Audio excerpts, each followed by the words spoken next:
welcome back. I hope you had a good lunch. We will continue here with a session on engaging the end users and your communities as NRENs. And we have 3 examples where actually, as the title of the session says, 1 + 1 becomes 3. And you can actually do amazing stuff when we as NRENs actually engage with these communities. The first presentation by Nathalie Roth from Switch will tell about the Swiss e-learning community eHub. And actually, Nathalie has been in Swiss since 2009. She would actually be technically able to present this in 5 languages. Fortunately for us, she has chosen to do it in English. At least fortunately for me, I think. So, Nathalie, the floor is yours. Thank you very much, Niels. Can you hear me well? No? Okay. I will try to move as less as possible because I don't want to use a head microphone. Okay, so thank you for coming to my talk. I'm very happy to present to you the Swiss e-learning community eduhub and the collaboration between eduhub and Switch. I will shortly present myself as Niels, as I've been working at Switch since 2009 as a community manager, and I've been doing this for the Swiss e-learning community, and it's a really interesting work, so I'm looking forward to present it to you. So first about Switch. Switch is a foundation which has been created in 1987 by the federal government and the 8 university cantons, with the mission to make Swiss universities more competitive internationally. And to do so, Switch provides several services to the Swiss universities. Switch does ensure the infrastructure for the universities, which is the basis for all the services, which I'm going to show you in this presentation. One of the services is the Swiss e-learning community eduhub. So eduhub has been created in 2008 as a follow-up of the Swiss Virtual Campus, which was a government-funded project. It started in 2000 and ended in 2008. And this was an e-learning project which was also done with a lot of e-learning specialists implicated. And through this project, an e-learning community was created. And this e-learning community should continue to exist after the end of this project, the Swiss Virtual Campus. But there was no one who would coordinate this community. So Switch was mandated to coordinate this community, luckily for Switch, and thus eduhub was brought into being in 2008. So the Swiss e-learning community is a community with around 800 active members at the moment, and it's continually growing, and it's a very heterogeneous community. It consists of lecturers, e-learning specialists, e-learning support staff at e-learning support centers at Swiss universities, some students as well, and also people from the private industry. And yes, some people are also from abroad joining this community. And this community does a lot of activities. The aim of this community is knowledge exchange, with the common goal to implement new learning technologies at Swiss universities in a sustainable way. So therefore, this community meets to exchange knowledge and experiences to work together on e-learning projects. And the activities of the community, one of the most important activities, are the eduhub days. This is the national conference of the Swiss e-learning community. It's a 2-day conference which has now taken place 6 times. It's organized every year, and every year at a different location in Switzerland. As you all know, we have 4 official languages in Switzerland, and therefore we decided to conduct all the activities of the Swiss e-learning community in English. So it's a foreign language for all Swiss people. so no one is in a disadvantage linguistically. And the EduHub Days is a 2-day conference. It's open for anyone to participate. However, the number of participants is limited. We have started with around 60 or 70 participants the first time, and now we are already aiming at 150 participants, and it's becoming more and more, and we have to see that we can provide all the infrastructure and funds for the conference, because it's for free. During this conference, the community meets. It's a very important event because the people, the members of the Swiss e-learning community get the chance to meet in person, and they can also present their projects during this conference. They have a lot of discussion sessions organized as learning cafes, and they present the project and discuss them with other colleagues at other universities, and this creates a lot of knowledge and know-how and exchange of experience. However, we do not only make insights in this community, we also invite speakers from abroad. So we have regularly keynote speakers from other countries to bring in new and fresh ideas to this e-learning community. And at the EduHub Days, we also invite always students to participate in a student panel, and so that the students who are the end users of the e-learning support services at the universities can tell the specialists, the e-learning specialists, how they use the e-learning tools that the e-learning specialists at the e-learning support centers are developing for them. So the feedback sometimes is quite surprising.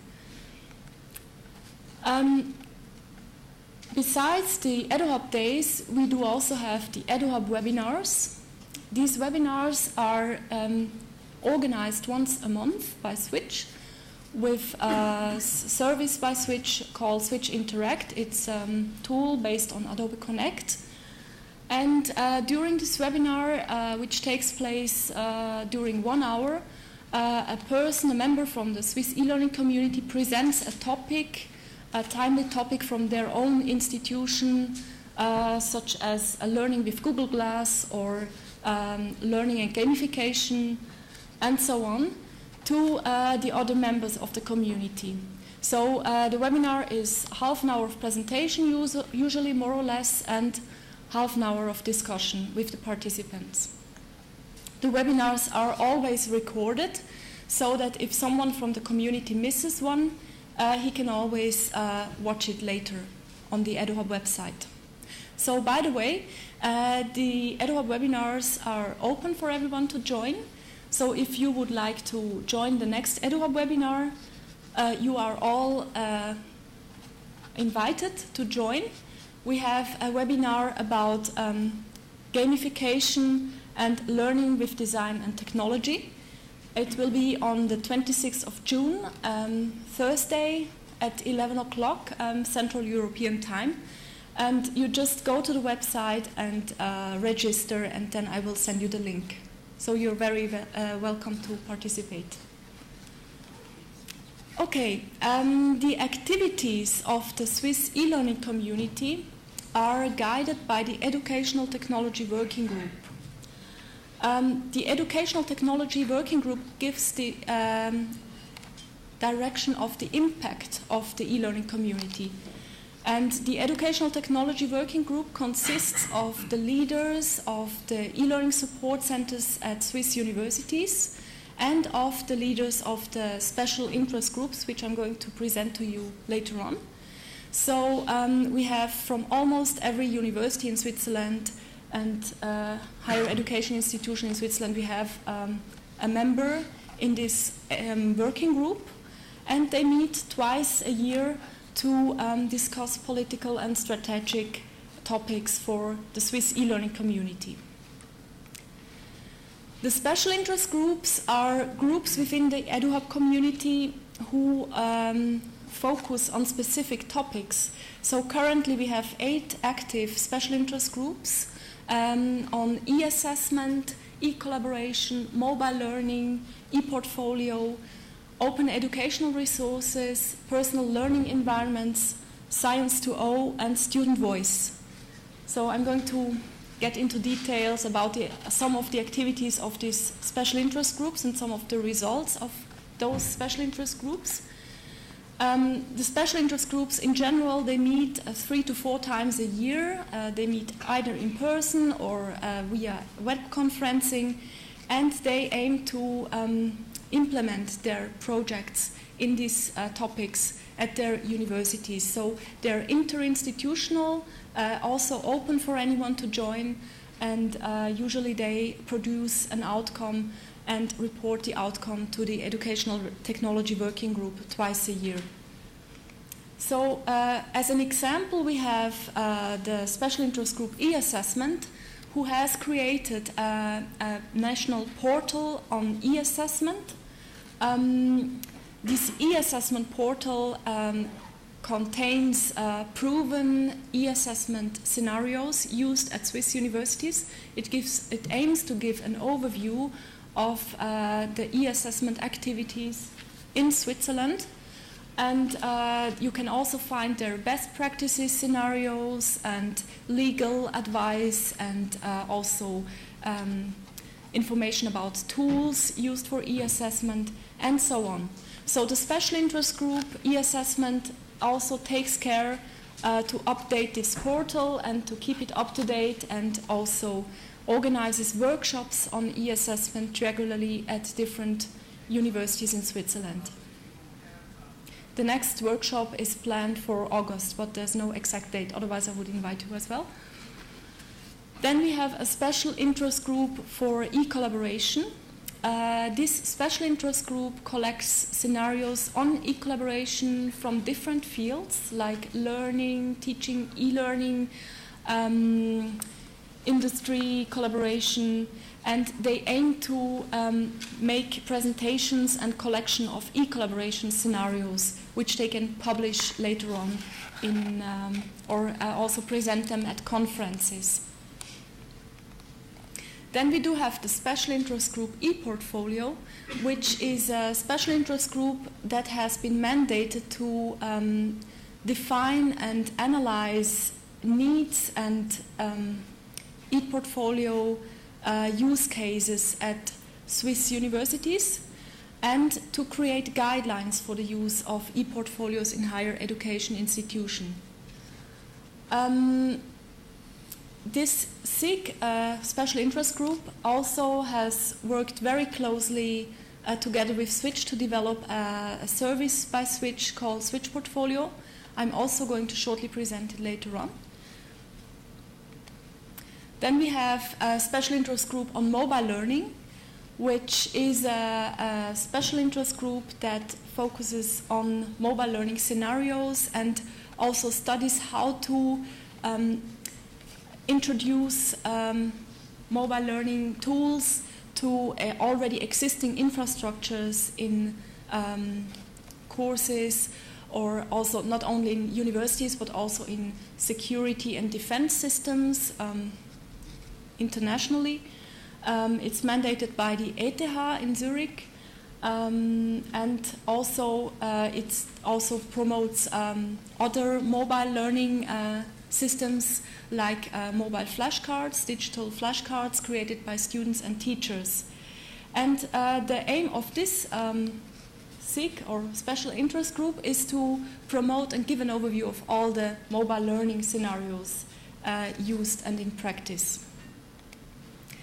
Then we have a very nice special interest group which is for the students, called Student Voice.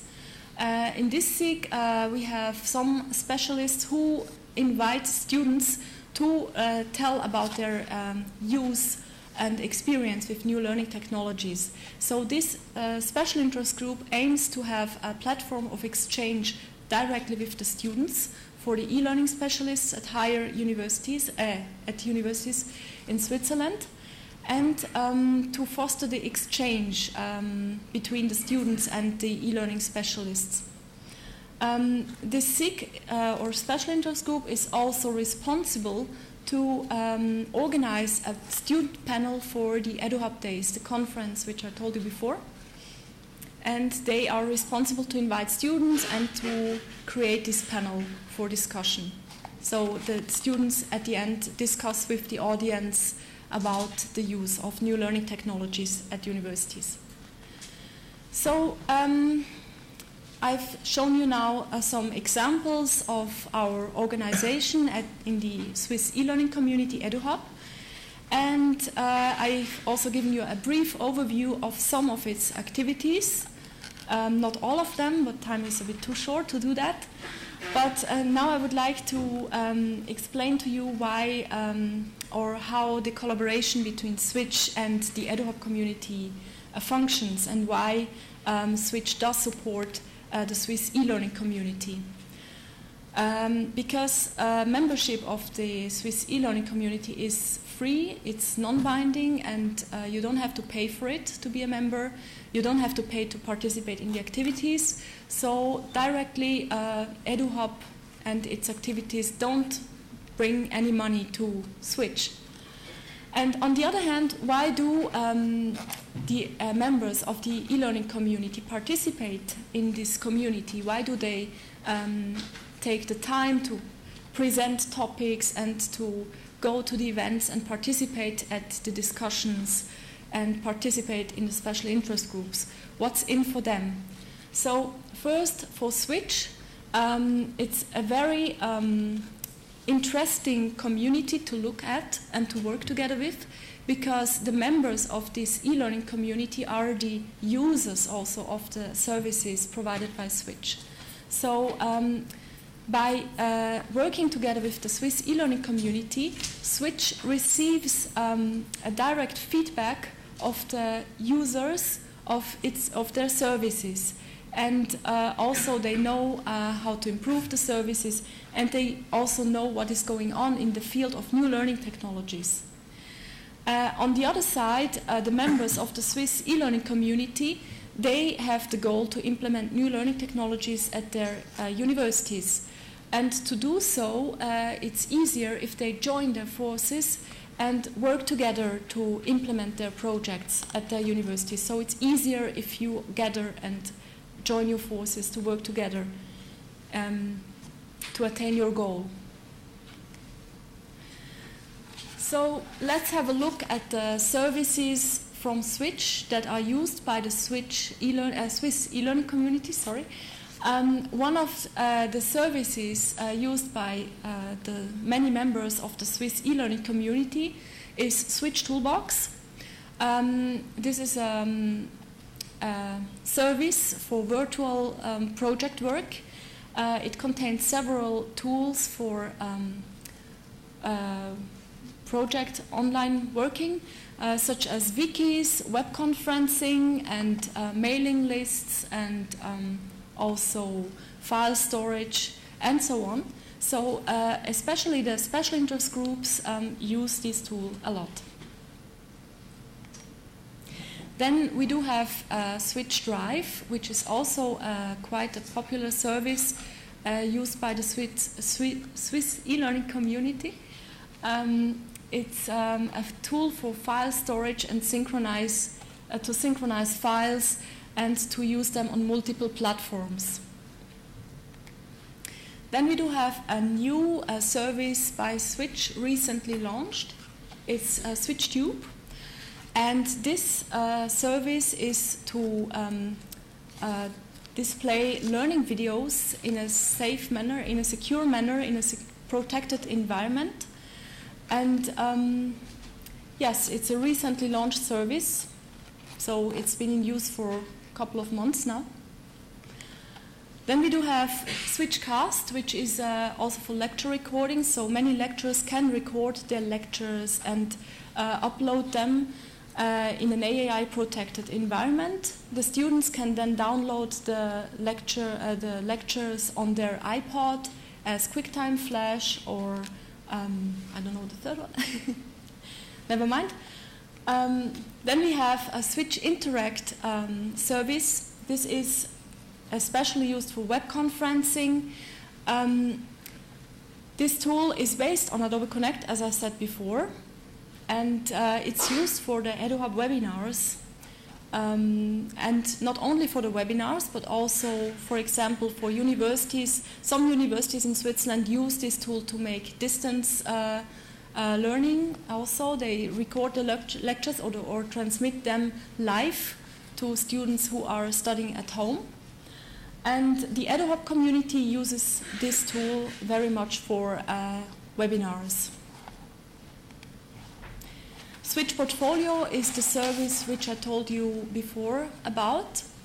It has been developed in close collaboration with the special interest group ePortfolio, and it allows students to create, to store and create and manage their learning diaries online, but also to use their portfolio to apply for a job. So, you have seen many e-learning tools and topics that I've mentioned within the activities of the Swiss e-learning community and also provided by the services of Switch. However, not all e-learning trends are already transformed into projects or services by the Swiss e-learning community or by Switch. One of these topics, which is a very hot topic at the moment, are the MOOCs, the massive open online courses. So also in the Swiss e-learning community, this is a very hot topic at the moment. And we do also have several universities in Switzerland who already produce MOOCs and offer them, such as the EPFL with their MOOC factory. So what does this mean? We will shortly have a special interest group created on MOOCs.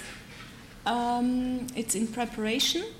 And there's also some ideas to create a national MOOC platform to distribute MOOCs in Switzerland. So yes, I'm looking forward to see what is coming there. So I'm coming already almost to the end of my presentation. What is the secret of success of this e-learning community? Because as the numbers of the growing participants at the EduHub Days and also of the many active SIGs show, is that this community is a very active community and a very lively community with many, many interesting projects going on. So the secret of success is not the technology or fancy ideas. I think that the basic secret of success from my experience as a community coordinator of this community is the personal contact between the people. I think the personal contact between the people that they meet in person at the EduHub Days or other meetings organized by EduHub is vital for the success. And also I think it's vital for collaboration in any way, not only in the Swiss e-learning community.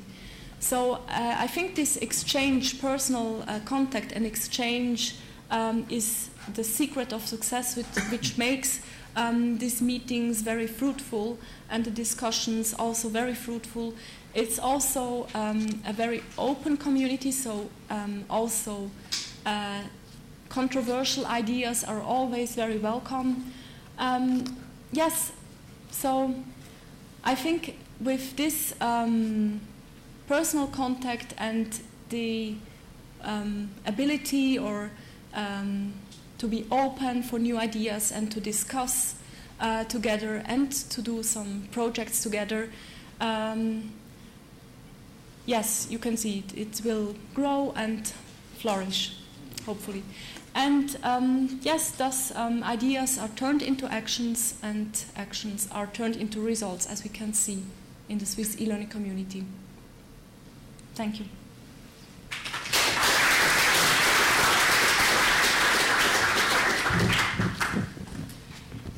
Nathalie, thank you very much for an interesting presentation.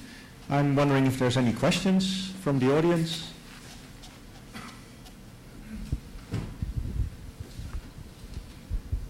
Yep. Yeah. It's Luis from Brazil. How many people do you have in this organization right now? In the Swiss e-learning community, over 800. I mean, and Switch, around 110. Any other questions? I have actually one, if I may. Oh, sorry. Go ahead. Hi, thank you. That was a very interesting presentation. I heard a few talk about MOOCs in your slide. Do you have any plans to collaborate with edX? edX is the world's online largest MOOC provider. Yes, not Switch is collaborating, but some Swiss universities are already collaborating with edX. Any other questions? And Nathalie, I was wondering, you stated that your community is very open and that you allow institutional members, but also people from outside. I assume that also includes commercial vendors, for example, for software products that are used. But how do you deal with them, and how do you engage them, and how do you keep your hub, well, clean is a bit of a rough word here, but well, you probably understand what I mean. Yes, sometimes it happens that some vendors are coming and say, oh, we have a product and we would like to promote it. Then I inform them very nicely that this is not a vending platform. They can come to our conference and also listen to the contributions, but they cannot use the community to distribute their products. And usually they come sometimes to listen, but usually time is money for them, so they don't come very often. Yeah. Okay, thank you. Another round of applause for Nathalie, please. Okay, our next speaker is Emma Smith from Janet. She will be presenting on the 4K student broadcasting and other adventures, as she has called it.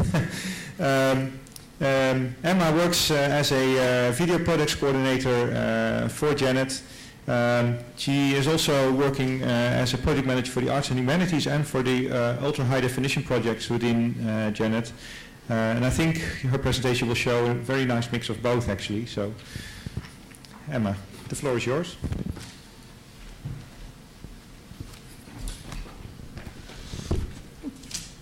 Thank you.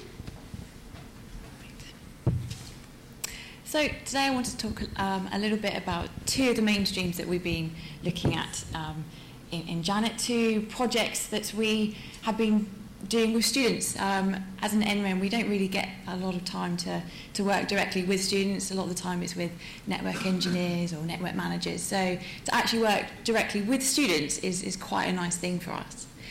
So the two main things that I'm going to talk about is streaming. So we've got two projects underneath that. We work with NASTA, which is the National Student Television Association, and they've been using some streaming servers that we've bought. And the other project is working with the Royal Shakespeare Company, who work alongside Ravensbourne College to do some Shakespeare streams out to schools. They've been doing that for a few years now. Ravensbourne College is a very nice college situated in London. They work mainly in the broadcast area, so they do a lot of broadcasting. Their students go out to a lot of the broadcasters. Some of them end up working for the BBC and international broadcasters. And then one of the other themes that I'm going to talk about is the ultra high definition, so part of the title of my presentation. It's something we've been working with Leeds University. Streaming. So a bit of background about the streaming project that we've been working with. Again, as I said, we've been working with the Royal Shakespeare Company. Part of the London 2012 Olympics, they came to us and said, we're doing some projects where we want to get some of our plays out towards students. We want to stream directly into schools. How can we do that? Is it something that we can do with Janet? We know that a lot of schools use Janet Network, so can we do some sort of collaboration between us? And we were at exactly the same time, we were approached by NASTA, who were looking for some sort of infrastructure for live streaming. So currently we've got one Origin server and 3 Edge servers. They're Wowser-based, and they're run on behalf of Janet by a company called Streaming Wizard. We have capacity for about 3,000 HD viewers or 5,000 standard definition viewers at 1 meg stream, or in the case of if it's audio only, 128 kilobits. And this is freely available to all the NASTA stations. There's about 40 NASTA stations within the UK. And as I said, it's used by the Royal Shakespeare Company with university students' involvement. And we're working towards a live event streaming service. So we've used some of the feedback that we've had from the students that have used it in the past year or so. Things that do work, things that don't work, things they'd like to see about it. They've fed back to us so that we can make sure that we actually produce something in the future that works across the board for all HE, FE and school institutions. So some examples that NASTA used it for. So they've used it for something called NASTA Vision, which was basically their take on Eurovision. They had about 500 viewers. It was over the course of a couple of hours during the day. Another one was a varsity ice hockey match that was done between 2 NASTA stations in Nottingham. So one's called Nuts and one's called Trent TV. And they had about 1,500 viewers in one go, which is pretty good for the first time that they'd really pushed this out towards students.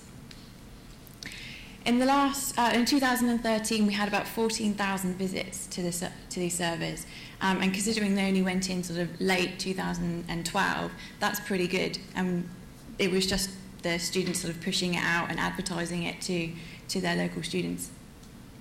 And that's about 3 terabytes of bandwidth that's been used by these stations combined.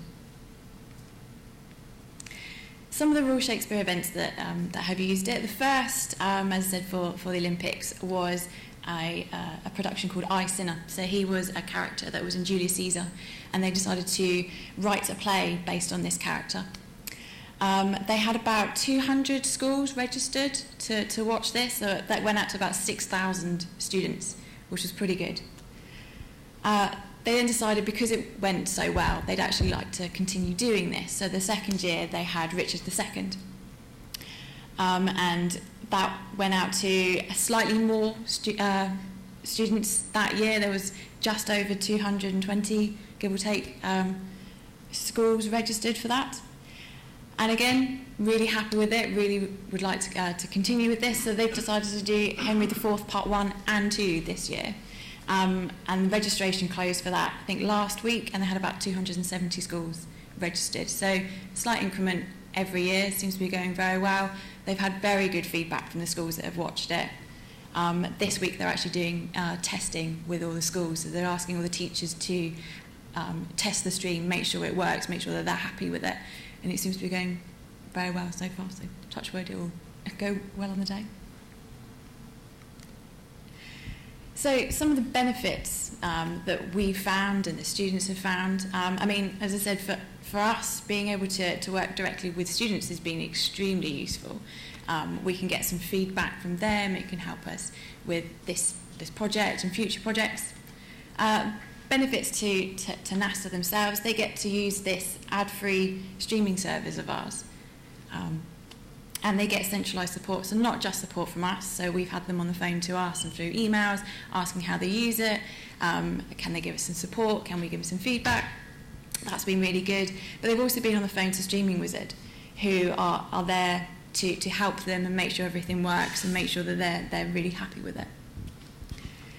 And there's also benefits to Ravensbourne College, so because they've been doing this project directly with the Royal Shakespeare Company, they get to work in sort of a real-world experience, working with a kind of prestigious client, so to speak, knowing exactly what they need when they go out and into the real world, when they've finished university, they know exactly what's expected of them.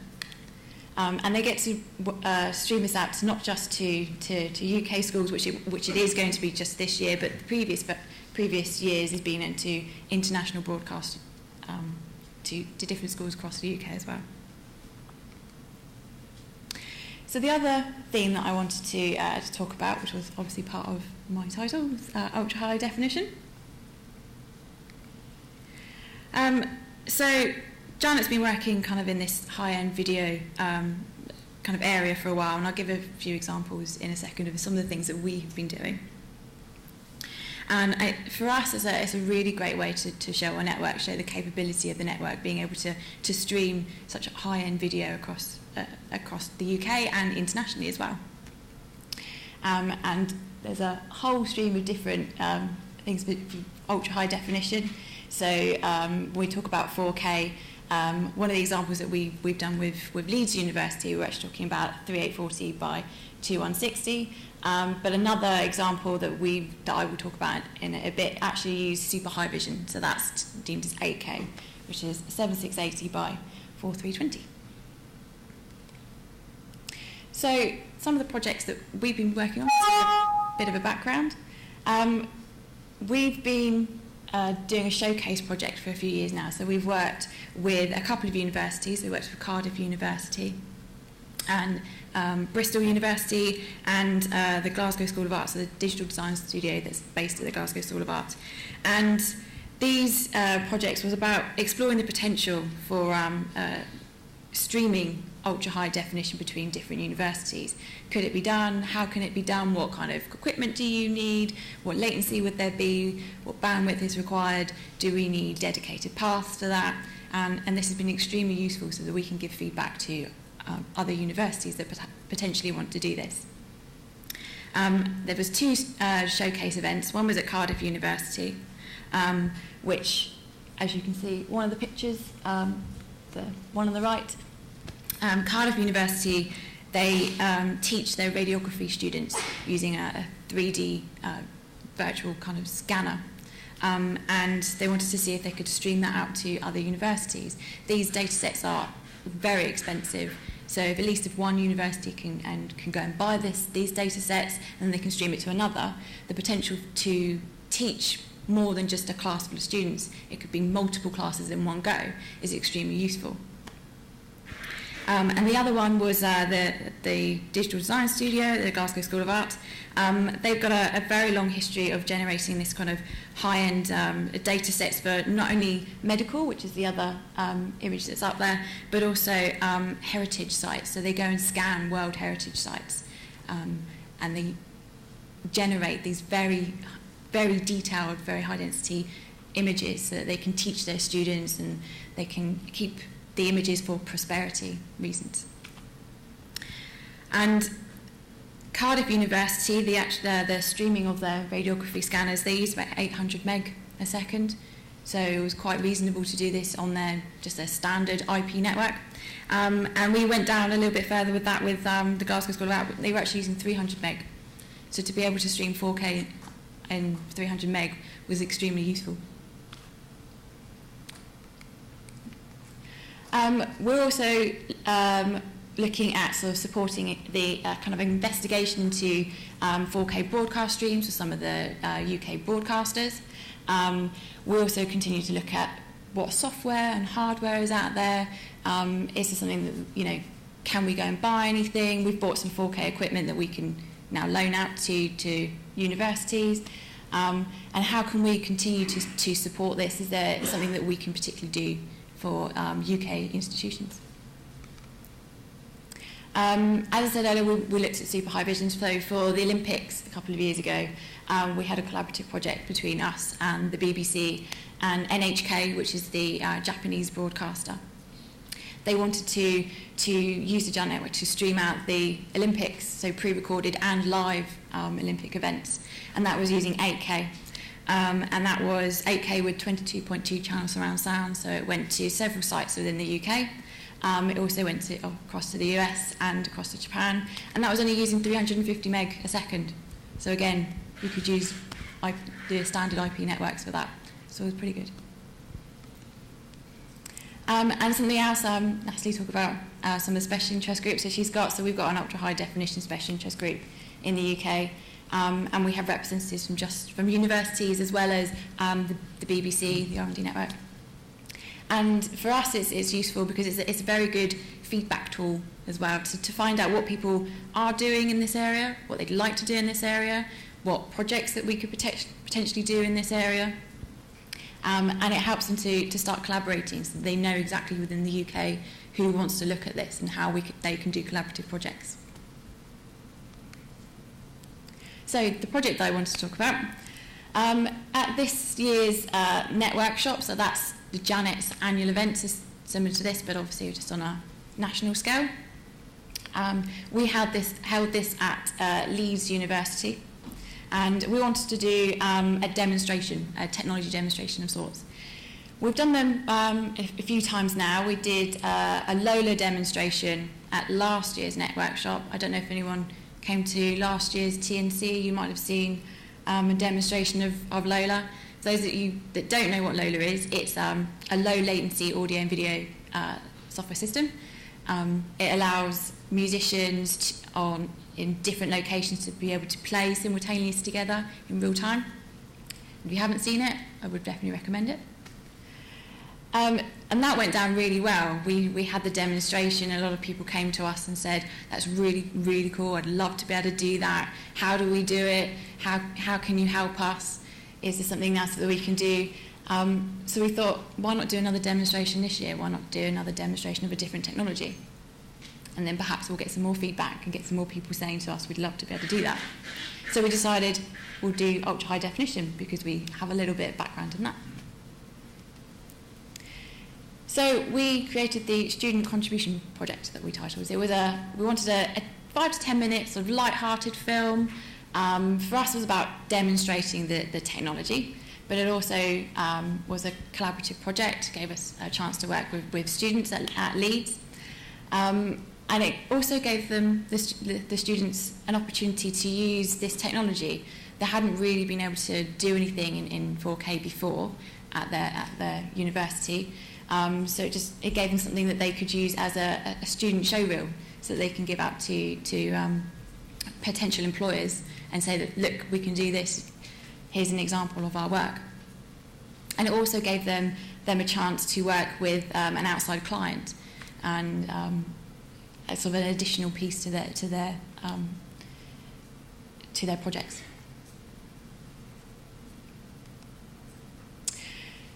So we bought some equipment. So we bought a 4K camera, we bought a monitor, a computer, and all the other sort of peripheral bits, and we loaned it out to the students, and they've used it, which is great because now we've got this 4K equipment, and we can actually loan it out to other UK institutions.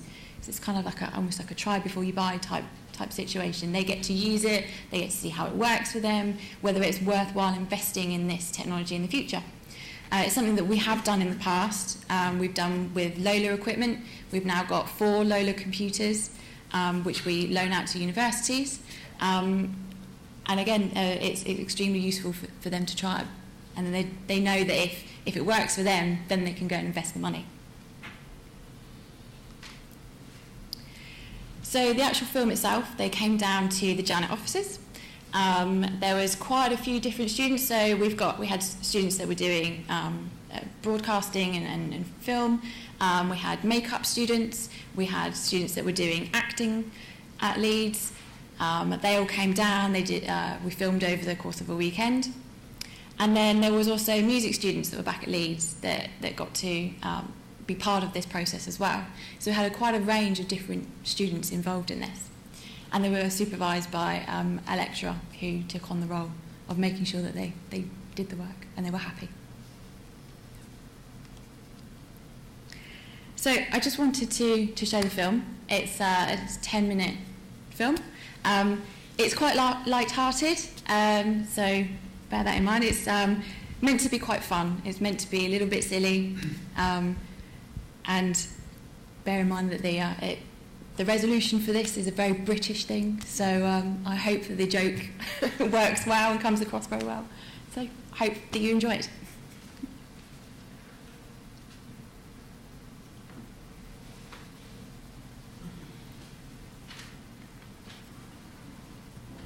People often ask me what the Janet network is.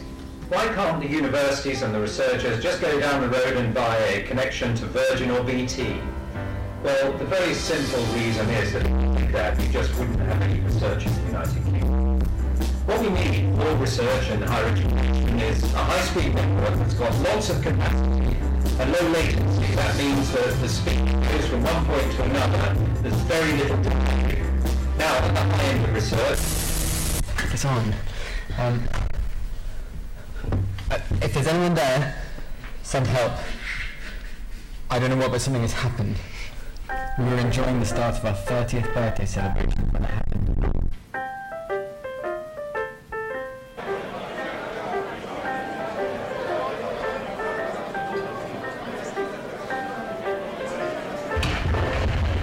Hi, how are you? Tim, the CEO of Janet. He was due to give a speech on the rollout of Janet 6, and he was called away for an interview by a film crew covering the launch. Hi Tim, good thank you. Good. This is Helen, freelance producer, and add to that, my new best friend. I wonder if it's alright to you. Yeah. You guys in mind. It all started with this random email.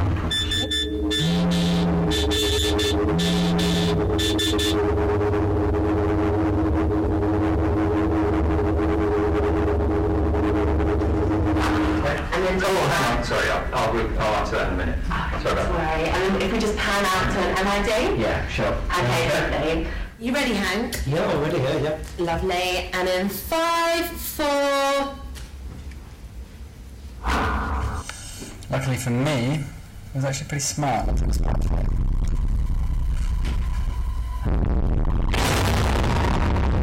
It's really quite remarkable because we found everybody is right. What's going on? Really, I said no.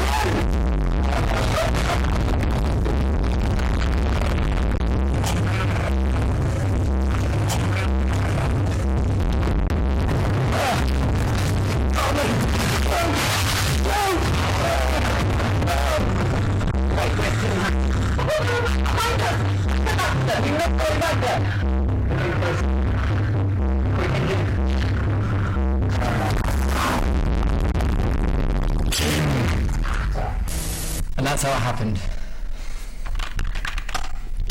Hello? God, there's no answer. Who are you trying to call? Manchester. But no response. I wonder if it's spread already. What even started it? It was some random email that seemed to cause them to change. If it's a virus, then it could be anywhere by now. Oh, I know. We need to do something quick. I'll try Leeds. It's connected. How do you do? Steve and IT here. Oh, Steve, it's Jake at Janet in Didcot. Listen, we need help. What seems to be the problem? It's Tim. Why, what's the matter with him? He's a zombie. A zombie. It's not just him though, it's all the Janet staff. Look, we're trapped in this server room, they're after us. We need help. How did it start? It was this random email. Email, you say?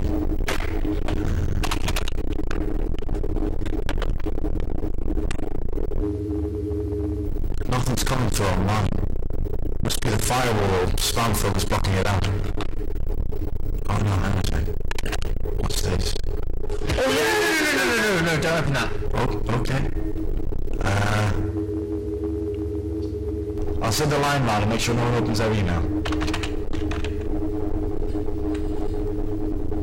What if they already have? Guys, what's your plan? Well, we haven't got any weapons and we need a cure fast. Any clues? What do you know? All we know is that we need something to stimulate.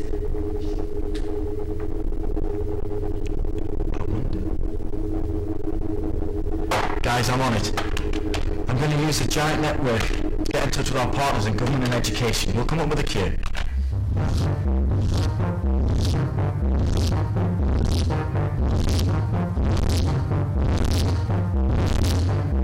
Jake and Steve, I think we've done it.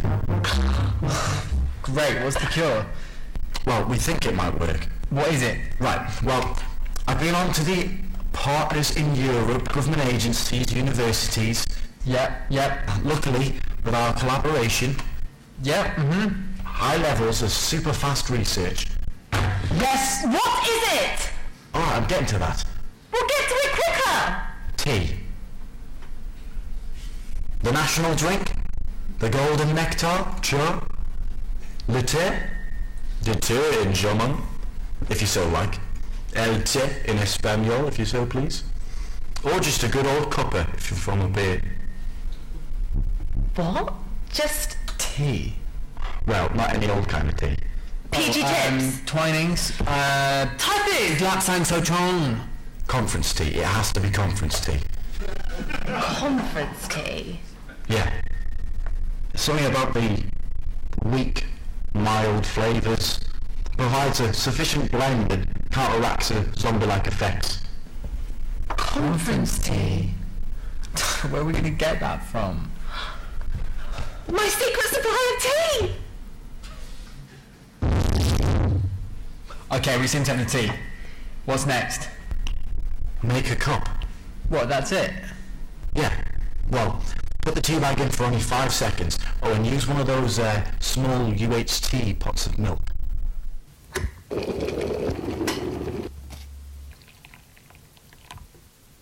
I hope this works. Oh, it barely looks like tea. Well, that's the whole idea. It's conference tea. Okay, we're going to try it.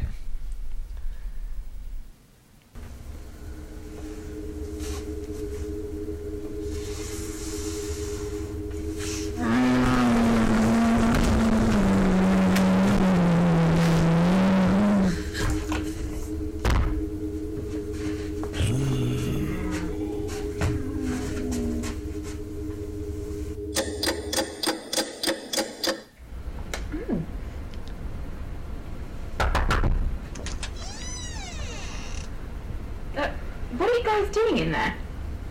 Oh, no, it wasn't. Oh. Who would have thought tea was the cure? I know. Without Janet's sex and his super fast connection, we would have been walking dead too. I know. Upon his research and reaction speeds, she'll save the day. I even hear you can send 4K videos over the internet now. Wow. I'd like to see that. Anyway, I better go and finish up the interview with Tim. I'll see you later. Hi, Tim. Are we alright to finish the interview now? Tim!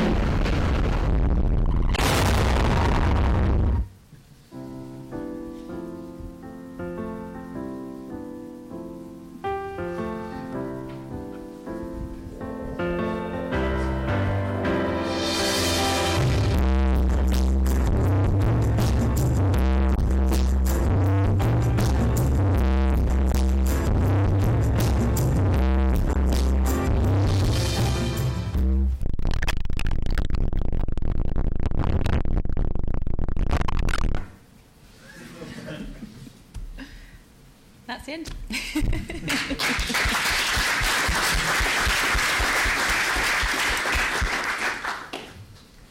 As you can tell, we're not particularly great actors, but I think it came across okay. Thank you very much. Is there any question? Are there any questions? There.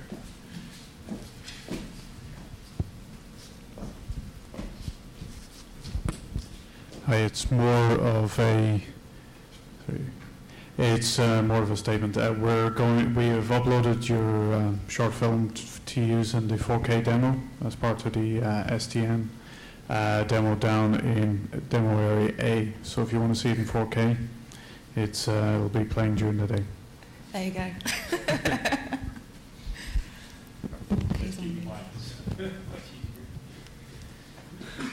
Thanks, Emma. I think it's really great how Janet is actively supporting its members with these kinds of initiatives and kind of holding their hands. I have two completely unrelated questions. One, for the Royal Shakespeare Company project, how active, or what exactly was the outreach done for that project to yield all of those viewers?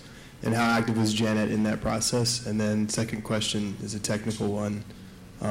What method was used for streaming 8K for the Olympics? Like application, hardware? So for the RSC project, the Royal Shakespeare company did a lot of that outreach themselves. They've got some sort of established network connections with a lot of schools already, so they pushed it out quite a lot to them. So I mean, we obviously promoted it to the schools that we know. I mean, I don't know exactly how many schools that we pushed it out to, so I'm sure there was a big overlap between the schools that we targeted and they targeted as well. I think every year they have kind of a certain amount of schools that come back every time. It's because they've used it and they know that it works. And there was a lot of promotion after the event, sort of in some of the big national newspapers and things like that. So I'm sure there's lots of schools that came back after that and said, oh, I heard you did it last year, let's do it again. For the Super High Vision, it was actually down to the BBC and NHK to actually do it. NHK brought some cameras over, and I think at the time they only had about 2 or 3 8K cameras in the world. So they brought them all over here and did a lot of filming, obviously around the event. So just a lot of normal kind of broadcast equipment, really. I don't think there was anything, apart from obviously making sure that it was 8K standards based, but there wasn't anything particularly impressive that. No but software application or anything? Not that I'm aware of, no. But we didn't really do that. We just took the feed and obviously pushed it out. Okay, any other questions? I was wondering, the 4K stuff is now really becoming cheaper, not really cheap, but significantly cheaper actually than, say, a few years ago. Do you actually see uptake of that within your institutions and active use of this kind of technology? Yeah, I think some of them are starting to use it more. I mean, like you said, it was getting cheaper. When we first started doing the showcase projects, for example, we were looking at how we could possibly do it because things were so expensive and the standards hadn't really been looked at yet. But I think because they're starting to standardise a lot of the content itself, and they're starting to have a kind of an interest in using it. And as you said, the camera that we bought was, I think, was about £2,500. So that's quite that's not really that expensive in terms of trying to get equipment. So I think more people are going to start using it, and hopefully by using the equipment that we've got, they might see a potential use for it and start pushing it out more. Thank you. Any final questions? Okay, thank you very much, Emma. Thank you.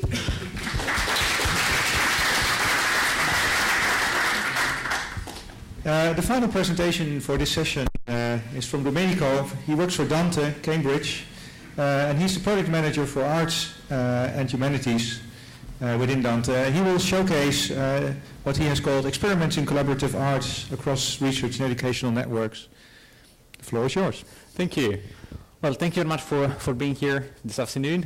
My presentation will be about how network can help artists today. So if there is any special role that special networks like research and education network can play in this environment.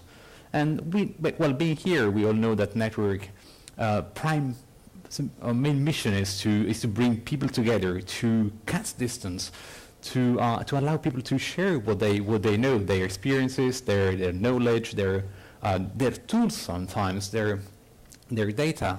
And that's exactly what is interesting and what is so precious for artists and for the humanities. Network enables art to cross distances, and creating together becomes finally possible. And so technology and art are extremely, strictly, deeply related, and they have to stay together and live together. And I like to think about art and technology as two global languages that can easily cross borders, they can easily cross barriers, and languages that can build bridges between cultures, peoples, and societies, and they can actually help creating something completely new that was not there before. So how network can help creating this? So in many different things, we all know about e-learning, we all know about better streaming, but that's not the whole story. I think the main role that network can play is enabling things that are not able to be there otherwise, like creating art, for example, because of the interaction of artists that are there connected through the network and thinking together, creating together, making something together, because they are all working and inspired together. But also playing remotely music instruments and having the possibility of so giving the possibility to players or performers who cannot travel because of some disability or some impairment to play remotely some music instrument. And finally creating visual art or music using streams of data that are coming from other regions of the world or even from other planets or the space. And if I'm, for example, now going to ask you, what do you think is, so when do you think is the oldest music streaming device ever built? So what would you answer? Difficult question. It's not YouTube, it's not in a radio, web radio. It's actually dating 1876. It's called the musical telegraph and has been patented as an electric telegraph for transmitting musical tones. So I like this example because this shows that, first of all, artists always challenged the media they had at their disposal. So what the technical knowledge and technical capability were available. And the other thing why I like it is because much before the network or even telephone was invented, musicians were already there with their need of reaching out and going towards other countries, other regions, and be connected with more places. So I think that's amazing. And it is only 10 years younger, the first on-demand music system. It's 1906 when Kyle invented the teleharmonium. It's a huge, massively big device. It's a synthesizer similar to the Hammond organ, in terms of how the sound was produced. But it had a really clever bit in it. It was connected to a telephone line. So people could actually listen to it by ringing a certain number and listen to the music. In addition, that people could actually request a music piece through the telephone and having it streamed. 1906. It's brilliant. And let me skip a few years, and let's go to the 80s, when in Paris at the Musée d'Art Moderne. There was the first example of a distributed authorship of a literature, of a poetry, of a text. A planetary fairy tale was defined in those times. It was designed by Roy Ascott in 1980, and you can see a picture of him and one of his terminal printer. And the idea was to connect 11 different countries, so Canada, Europe, Australia, and each country was assigned a character, a magician, a princess, and beast, and teleprinters and telephone lines were used to do that. And they came together they tried a way to create a fairy tale together, and they even tried to put some ASCII art, as you can see there. Again, challenging technology and trying to see what the limits were and trying to break the limits. Finally, in the 1990s, the first democratic revolution happened when the World Wide Web was invented, and finally, the internet was fast enough to bring the art outside from the museum and starting to be something wider and involve more people. And in 1991, there was the first electronic cafe. So various events were linked to the original electronic cafe in Santa Monica. And the interesting thing is that they had different branches in different countries of the world. For example, in France, in Europe. And in 1992, there was the first transatlantic interactive concert using a network. The technology was pretty basic. It was just sending MIDI signal from a keyboard to another place. But still, it was possible through the Atlantic to play music instruments in real time. And going ahead, in 1998 up to 2001, other big experiments in terms of collaborative poetry were designed. And in 2001, at the Venice Biennale, a collaborative installation involving more than 1,000 poets from many different countries was organized. At the end of the 90s, the network was fast enough, latency was gradually decreasing, better connectivity. People started designing tools, software, hardware to do music, to do art. And that was the very first time that people were actually thinking about building something connected to the network for artists, for musicians, for visual performers. And things like this came out. So this is called Jamlink. It's a music over IP device for, let's say, for standard grade, commercial grade hardware. And as you can see, it's a simple box. You have a jack in the front. You have a network plug in the on the back of the box, and people can up to 5 people can play together or can jam together. I think it was a brilliant idea, even if this only works within the same country because the latency, so this is not optimized for latency. But still, thinking that people think of artists using technology and building things for data to cater for that need was something great. And this brings to the next big revolution, which was the advent of research and education networks in this field. Networks that were designed to meet strict requirements from academia, from research projects, from higher education. GEANT, the NRENs, all the research and education networks in the world. And a lot of activities started in this field. And I would like to mention the Terena effort in building a network art community and maintaining a regular network performing art production workshop, supporting European projects like the Digital Cultural Heritage Roadmap for Preservation, and all the activities done in demonstrating and always pushing the boundaries of streaming and collaborating together. But many other NRENs were in the came into the picture, and everybody with slightly different things catering for their own local communities. GEANT had a strong presence in for what was regarded connecting performers around the globe, and video, as you saw from the previous presentation. And I really liked the fact that it was on the very top of the homepage. Nice video was prepared to show how performers could actually be supported and connected together, can organize concerts, and how people can actually be even trained in streaming art and streaming performing arts through the network.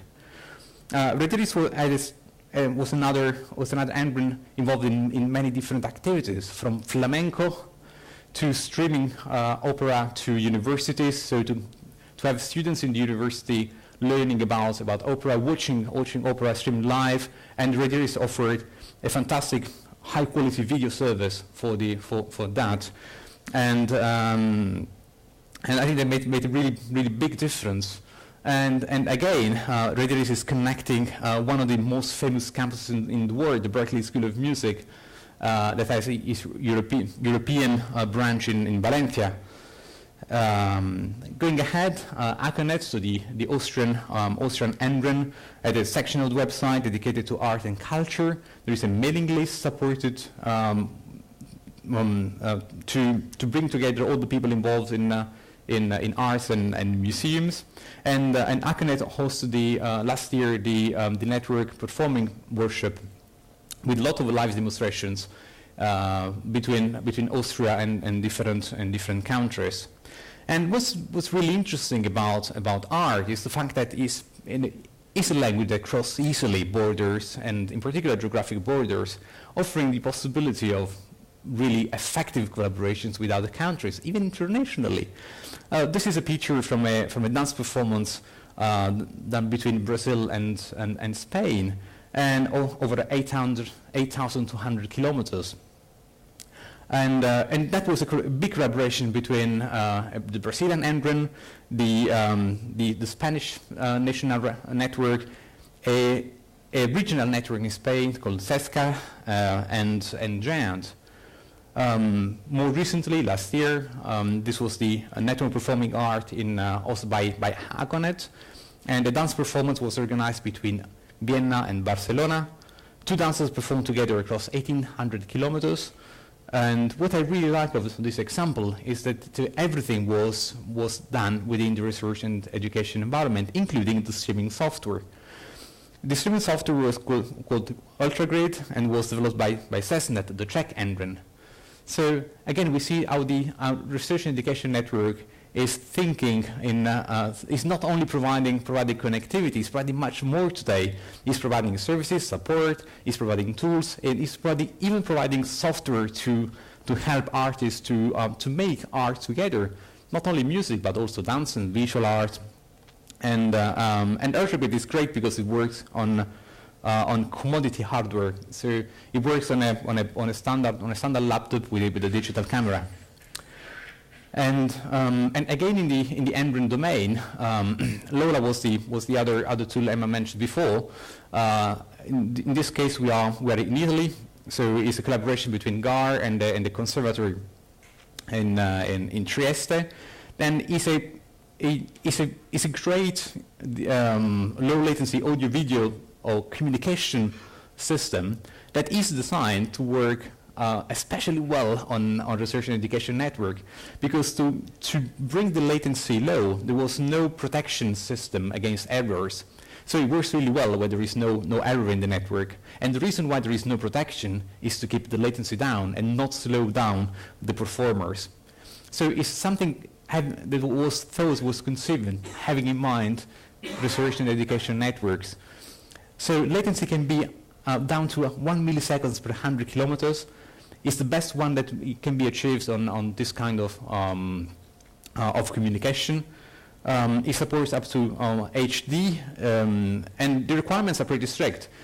We need a Giga Ethernet circuit, so it works really well on standard IP on research and education, but it's quite hard to get something like that in a commercial environment with the additional strict requirements that are needed, like, for example, a really tiny jitter. So the latency has to be extremely stable.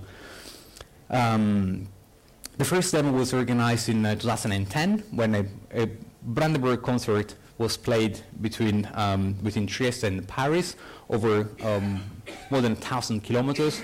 And you know very well that required a really strict coordination between the players, and this is how it was achieved. So the two pianists could actually look at each other through a screen, and the concert went really well. And for those of you who were here last year, well, not here, of course, in the previous arena in Maastricht, there was a Lola demo organized there with live musicians on stage in Maastricht, and the trumpet player in Edinburgh in Scotland. So and it was again a collaboration between Surfnet, Janet, between Giant, and a nice demonstration about what NRENs can do for arts and humanities. That's a snapshot of the concert. So the trumpet player was in the remote location, and being on stage, you could hardly see that he was not there. It was absolutely amazing. They can even improvise together.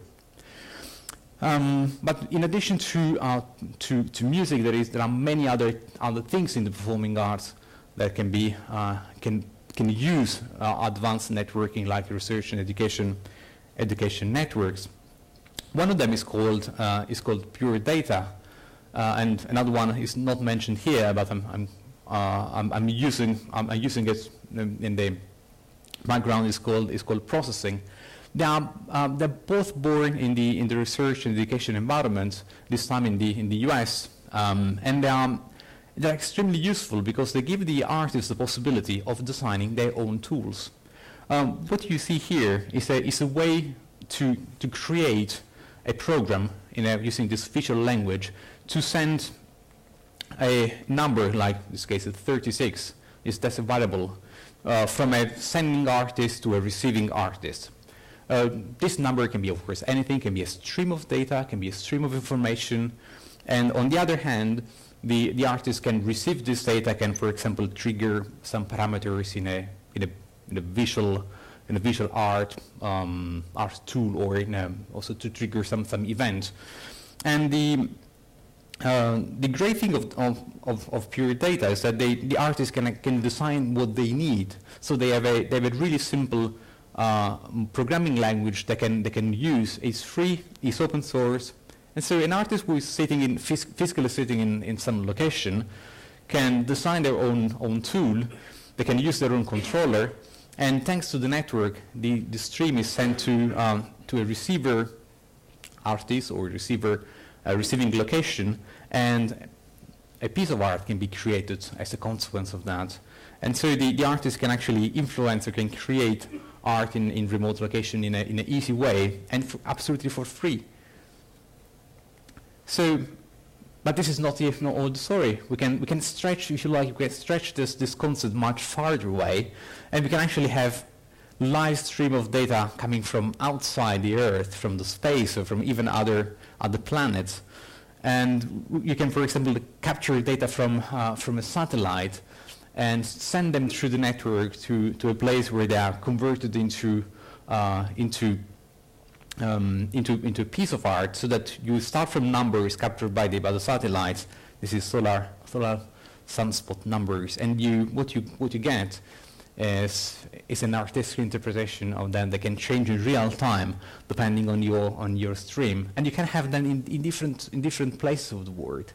So art is becoming really global, and it can be really done in a completely new way thanks to the possibility of using the network to take data, to take information from anywhere in the world, or probably in the known universe. Another example, again in the same area, is about sonification, and again in this case using satellite data. In this example, the satellite data measuring the solar flags, so the one that are responsible for the aurora borealis, and on the top you can see the data. On the bottom you can see the piano roll, so the score that is created by converting the stream of data into a score. And again, network is used to take the data from the radio station to the place where the artist is living, is operating, and in real time the solar flux data is converted into a score, and the score can be printed, can be visualized, and you can actually see the score there. And you see that the score has peaks that are following exactly the same, peaks and throws following exactly the same data. So, network for the art, yes. And it's not just about capacity, it's not just about having big bandwidth, it's about quality. It's about having low latency, it's about having stable latency, so low jitter, and no packet loss. And this is exactly what we in the research and education community we can do very, very well. So science and technology and art are natural synergy. We can really see that network is a natural enabler for arts and can bring something new to the work that artists are doing every day in different ways, allowing remote collaboration, allowing access to remote data or remote information, creating virtual stages where artists can interact, can dance together, can play together, delivering distance lesson or master classes, and of course in this environment, research and education networks can play a crucial role, and are the only one that can deliver sometimes the quality that is needed for the artists to work together and make a change. Thank you.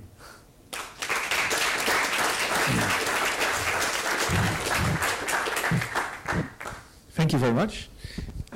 Any questions from the audience?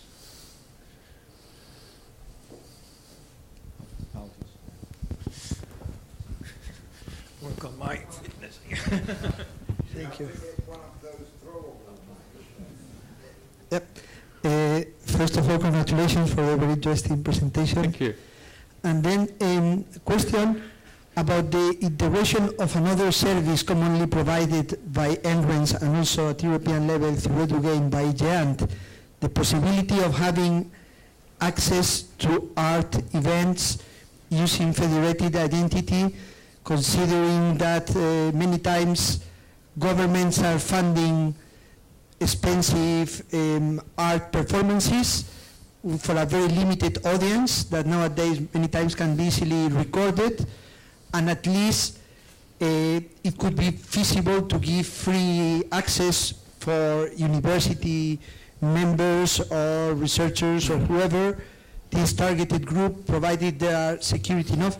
You've mentioned Opera Oberta, but this was broadcast in universities through a conditional access system, but it is not available to any member through federated identity access. So I don't know if you've heard of any case or do you see any interest in this kind of development. Thank you. Thank you very much for this question. I think you made an excellent point. I think tools like EduGain, they can actually differentiate between a legitimate academic user and the standard and a non-academic, non-research user. Could be extremely important in this environment, and coupling the high delivery capability that an NREN can have, like experience and capability of delivering streaming at really high quality, HD or Ultra HD quality, together with the possibility of identifying the legitimate user of a certain service. I believe they can in future open many more possibilities that we have today. I think it would be probably quite difficult to actually have a concert completely open to everybody. It would be, let's say, much easier probably convincing a theater or a foundation or a trust to actually give permission to broadcast the concert to universities or to education organization like a school of music or a public conservatoire. And EduGain is probably the right tool to do that, because we already have the technology, we already have the experience. It's just a matter of putting things together and make it working. So I'm pretty sure we are going to see more in that area, and I'm personally interested in working in facilitating that.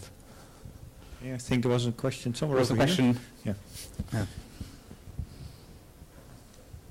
Thanks. I was wondering, on the technical side, when you're doing a live event like that, and a link falls out or so, is there some sort of redundancy? And then the second question is have you, like Emma, have you actually participated in one of these events, a concert or something? Yes to both questions. So, so when you do such a crucial event, of course, you make sure that you have enough resiliency, redundancy, and depending on the situation, if it is a standard IP, in many cases we can actually use the standard IP rerouting capability if it is not a live streaming, or if it is something that is not crucially live, like for example an artist delivering a remote participation. If it is live streaming, where even a fraction of a second is extremely important, audio in particular is quite sensitive to any packet loss, because you immediately hear crackling, and so in that case, of course, you need the appropriate resiliency in the network level. And again, this is another area where NRENs are extremely good to support, because there is a lot of experience in providing availabilities up to five nines in terms of network or network connectivity from between two NRENs, and well, and pretty good availability between end to end as well. So there is experience in connecting theaters, in connecting remote locations, bringing fibers to museums.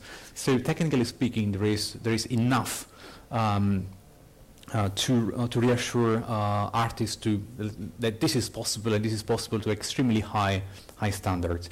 About the second question, yes, I did, and I was, for example, at the Gent 3 launch event. We were in Stockholm, and in that case, I was playing on stage a music piece that was created for the occasion, and that was done in a museum in Stockholm, where dancers were in Kuala Lumpur, 9,000 kilometers away, and they were dancing on the music we were creating. So they were receiving the audio-video stream, they were dancing, and the video was back projected in Stockholm.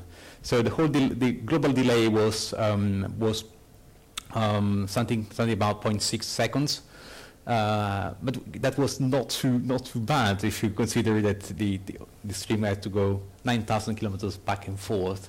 And again, there was a nice demonstration. We only use free tools, laptop and free software, and that worked perfectly. So. Any other questions?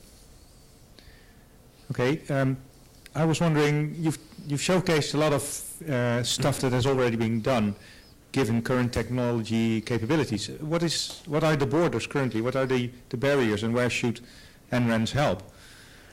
Well, I think concurrent art is probably one of the barriers. Well, one of the boundaries that can be explored, because at the moment there is quite a lot of experience in point-to-point streaming or two-point collaborations. I think there is still work to do in having multi-point collaborations. That requires quite a lot of coordination in making sure that all the points, all the members of the collaboration have a consistent experience. The typical problem is that the ones that are closer to each other are experiencing a lower latency. The ones that are much farther away, of course, they experience a longer one. So, and there is a lot of fine-tuning in making sure that the global experience is a smooth, coherent. That is one of the research. And one of the really hot topic, and this is one of the borders and one of the boundaries that are definitely going to be explored, and I believe that will make a big difference. Having an orchestra of people in different locations that can play together. That's my dream. Okay. So a lot of emphasis is. In terms of network quality and performance has been based on TCP, I've noticed through the course of the session. So a lot of the tools that we use in this realm are heavily reliant on UDP and heavily susceptible to loss in real time. So I think that's an area where the NRENs could certainly help, is in terms of providing support for UDP-specific issues as they arise, because oftentimes, for instance, if someone's using Lola for the first time and trying to send 500 megabits per second across a research and education network, inevitably sometimes there's going to be an issue, whether it's in the last mile or en route to that location. So it's helpful to have engineers who are willing to listen to us when we come to them with questions about network loss and that kind of thing, specifically around UDP. Yep. Thank you very much. Any final questions? Okay. Thank you very much. Thank you.